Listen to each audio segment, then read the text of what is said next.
Assalamu alaikum wa rahmatullahi ta'ala wa barakatuh. Welcome back, guys, disciples and disciples worldwide, to another episode of Hadith Disciple Geographic, or Hadith Disciple National Geographic.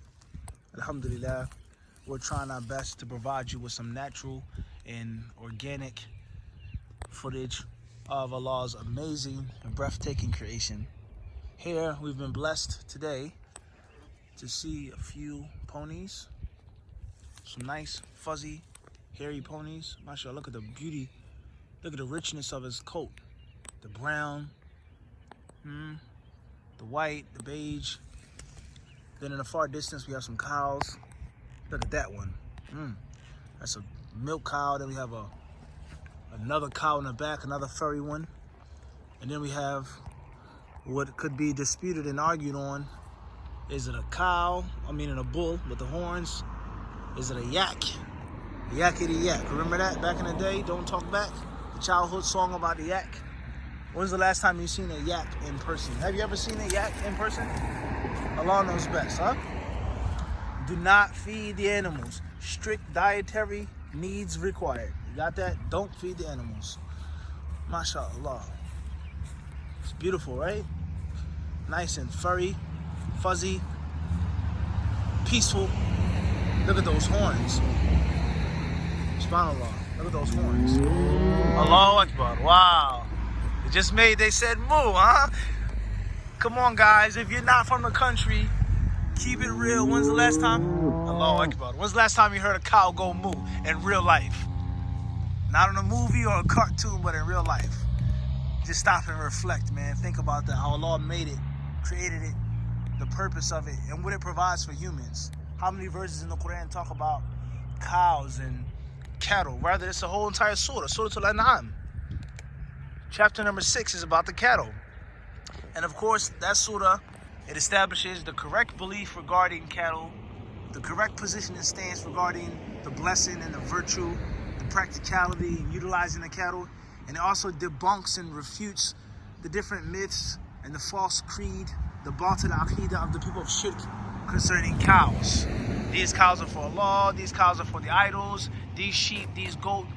And it talks about the different types of animals, the different types of cattle that they made unlawful upon themselves.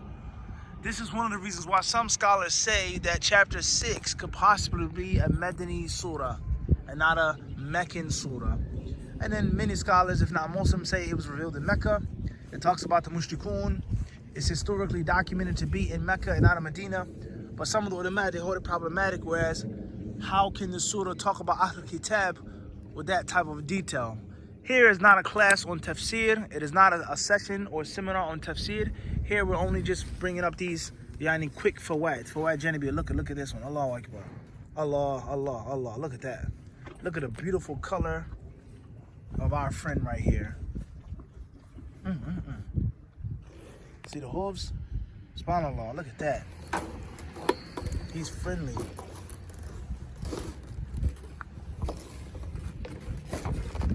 Powerful too.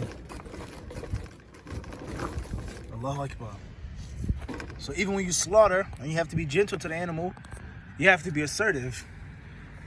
You gotta be assertive. That's a strong animal, and he has the will to live and to survive, just like a human being has the will to survive and to live. Beautiful coat. Look at that brown, man. Look at all of the benefits and blessings that can be provided from one animal. And here living in the United States, we know that we as Muslims, we read our history. And we learn from our history. And we read the authentic version of history. And when we talk about the indigenous inhabitants of this continent and of this country, which is known as America, from sea to shining sea, manifest destiny, and the people that were trodden upon or trod upon, the natives, who many people call Indians, they were very different than some of the settlers that came from Europe and from other places. They were very different. When it comes to the bison or the buffalo, the American bison, they didn't just hunt it for its hide and for its skin. Rather, they fed off the meat.